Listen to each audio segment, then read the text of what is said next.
ABS-CBN, in the service of the Filipino worldwide.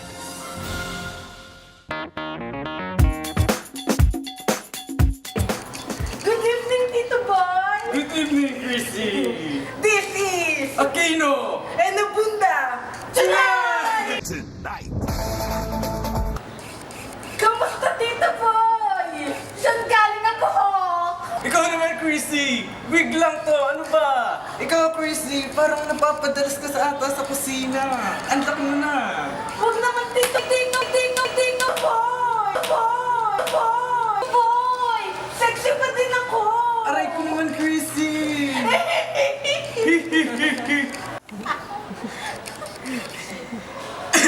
Tito Boy, tawagin na natin ngayon ang ating guest. Hulaan mo muna.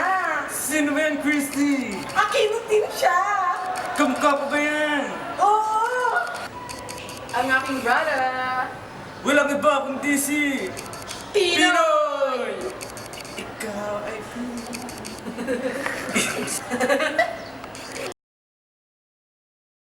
Kuya, ano ba ibig sabihin talaga ng economic growth? So, what is really the economic growth? Economic growth is the increase in the market value of the goods and services produced by an economy over time. It is conventionally measured as the percent rate of increase in real gross domestic product or real GDP. Of more importance is the growth of the ratio of GDP to population, which is also called per capita income. An increase in growth caused by more efficient use of inputs is referred to as intensive growth. GDP growth caused only by increases in inputs such as capital, population, or territory is called extensive growth. Since economic growth is measured as the annual percent change of gross domestic product, it has all the advantages and drawbacks of that measure. It could be measured by GDP growth, rate and production possibility frontier. GDP or gross domestic product is the aggregate measure of total economic production in an annualized percentage basis, for it represents the market value of all goods and services produced for the economy. Excuse me. Including personal consumption, government purchases, private inventories, paid in construction costs, and the foreign trade balance.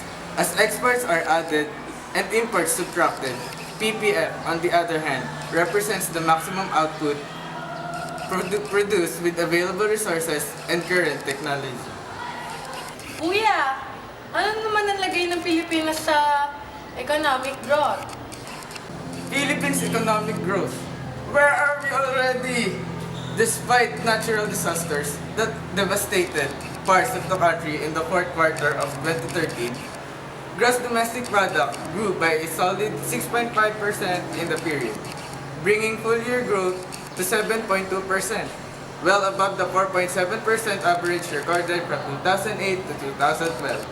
An earthquake of magnitude 7.2 on the Richter scale struck the central Philippines in October, followed by Super Typhoon Haiyan or Yolanda in November, which left nearly 8,000 people deceased, missing, and destroyed buildings, infrastructure, and livelihoods in some parts of the Visayas.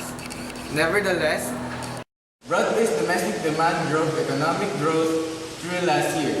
Private consumption grew by 5.6% and contributed more than half of increase in GDP. Fixed investment increased by 11.7%, accelerating from 2012 and adding significantly to GDP growth. Buoyant government spending was linked into legislative elections in May. The government rose spending on infrastructure and social services, including the National Health Insurance, the program and conditional cash transfers to poor families. Relief efforts following the natural disasters added to government spending. However, net exports of goods and services fell, acting as growth from the production side. The expansion Last year was driven by services, manufacturing, and construction. Any more questions? Okay. The macroeconomic goal of economic growth is generally acknowledged as a beneficial pursuit. Almost everyone gains from economic growth. Unlike other economic goals, conservatives and liberals usually agree that economic growth is good for society. However, everything has a downside.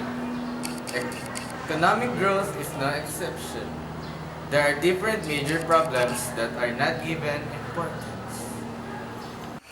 Eh kuya, ano namang mga problemang na-encounter ng Pilipinas tungkol dito?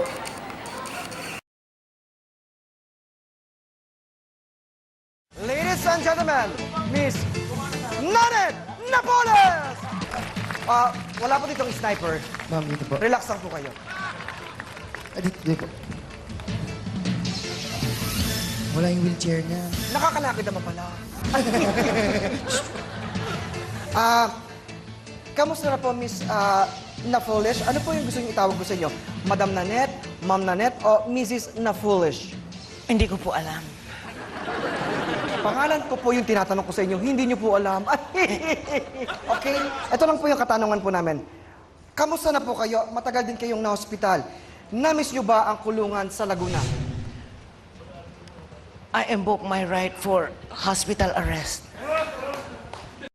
With rapid globalization, the country becomes relatively richer without developing a culture of democracy and rule of law.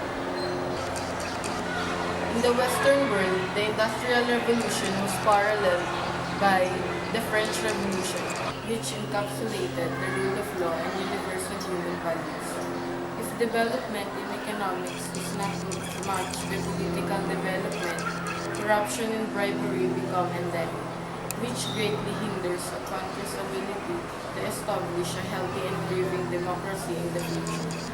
Corruption is a major problem in developing parts of the world. The supposed money or fund should have been delivered to the respectful places. More citizens could have been benefited. If it weren't for the inquisitive and fraudulent officials of the government, billions taken should have been made to more infrastructures like roads, bridges, schools, and buildings. Corruption becomes inevitable because of rapid globalization and less security. The country being richer make it possible to steal more money from the money of the people. The country loses millions and billions of funds, which was supposed to be put to education plans, reconstructions, energy budgets, and more government expenses. Instead of having of these funds to the rightful places, it goes to the wrong hand of corrupt officials. 1, 2, 3, go.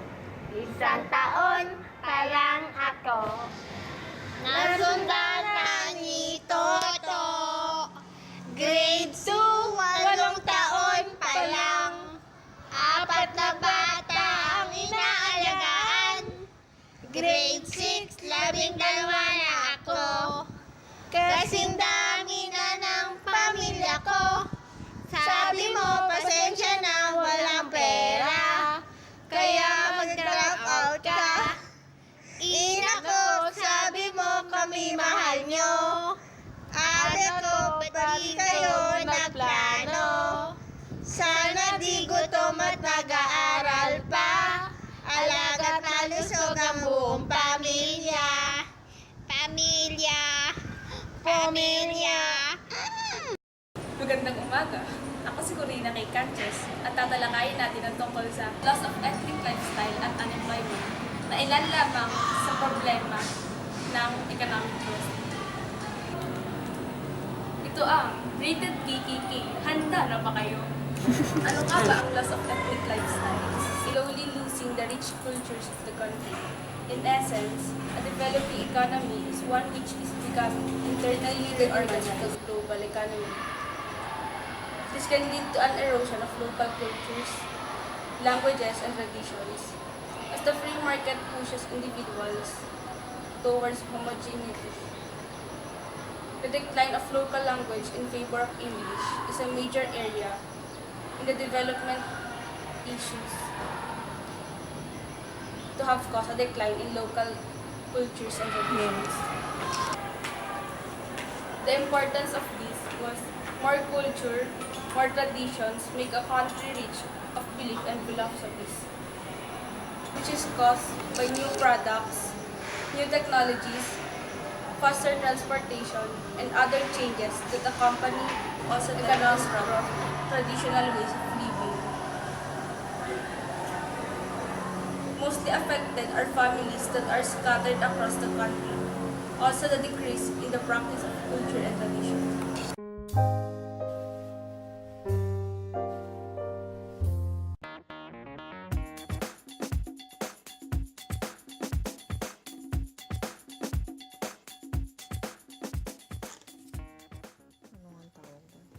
Drawing hands.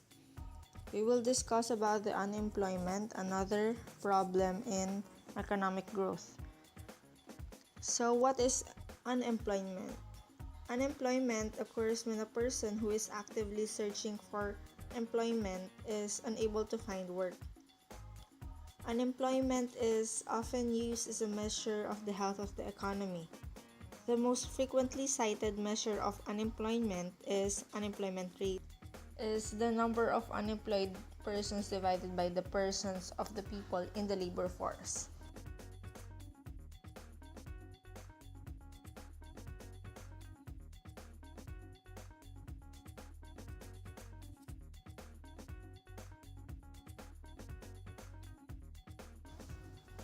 What is the importance of this?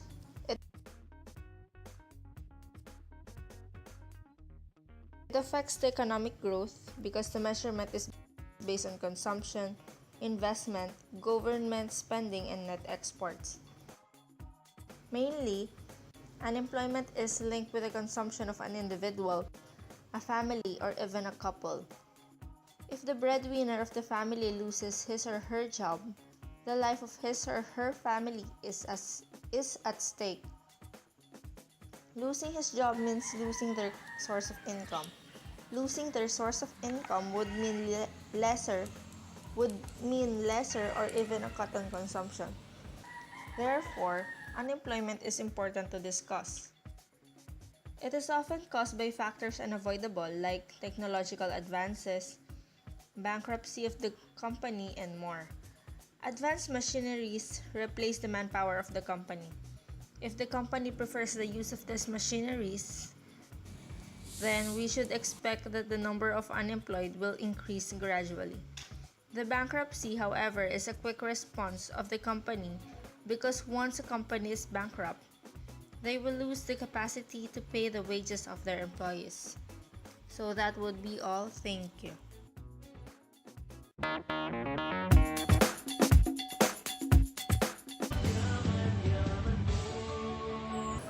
Magandang umaga. Ako si Doris Bigornia, ang mutya ng masa. Ano nga ba ang resource depletion? Resource depletion is a rapid industrialization is a major feature of a developing country, meaning ecological concerns often arise as the economy develops. Mechanized agricultural and mining often cause damage to an ecosystem, and the rapid urbanization of a developing economy causes huge pressure on relatively small areas. The ecological concerns of developing economies such as India and China pose a major threat to the green movement and to a global consensus on climate change, particularly given that the rising industry is instrumental in developing countries' economy.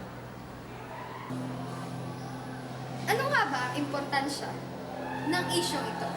Have you ever wondered how big your ecological footprint is? This footprint is described as an individual's contribution to the ecological imbalances, pollution, and damages to Mother Earth. Why do we need to care for our environment? Simply because it's life. We are life and we need life. Everything that we need is life. We need clean water. and fresh air, and shelter, and light. What will be left if you consume Don't you ever thought about the life your great-grandchildren will have in the future? However, these two goals conflict each other because one can attain prosperity right again with consideration of the ecology and vice versa. Technological advancement, providing different machineries, emitting greenhouse gases, damages our ozone layer, which is responsible to keeping right temperature. However, developing economies forget about this global consensus to the ecology. Currently, more and more industries are emerging in the market, making bigger ecological footprints. These footprints also involves or little dirty contributions, such as littering, burning plastic, continuous use of plastic, use of aerosol sprays, and etc. It may be considered small inputs, but if you multiply it to the Philippines population, it's worth much more than 1 million. The effect of this is that growth in economic production and consumption created environmental problems such as pollution, the overuse and waste of natural resources, and disincentives to conserve. Kung may problema, may solusyon. Balancing economic growth with environmental protection and natural resource conservation is a proposed approach by economists and environmentalists to economic growth that emphasizes not only meeting current societal needs, but considering the effect of present growth on future generations. The sustainable development approach is associated with slow, equitable economic growth, which ensures a steady increase and sustained economy. The effort concludes limiting pollution and improving environmental quality by placing undue burden and limits on prosperity viewed as an impediment to economic freedom. Measure is very timely, which is only released quarterly. It questions data validity because of the use of GDP for measurement. With numerous limitations in the computation of RGDP, legitimacy of data is taken on a closer look. Poverty is not really alleviated by economic growth. Underprivileged people get poorer and influential ones more powerful. Poverty reduction is not the central focus of economic growth. Instead, it is left behind. Also, the limitations of measuring GDP makes another counter for validity. There may be a big percentage of increase of all market value and production factors, but we can clearly see no changes in the environment. Perhaps, looking into increase of population of tambays and discouraged workers as a determinant of unemployment rate is an example. Another is the increase of GDP while we still witness a great number of people suffering below the poverty line. Using GDP as a measurement causes this data validity problem. The effect of this validity The effect of this validity problem makes it unimportant to look at the GDP equivalent as an aspect of economic growth in the Philippines.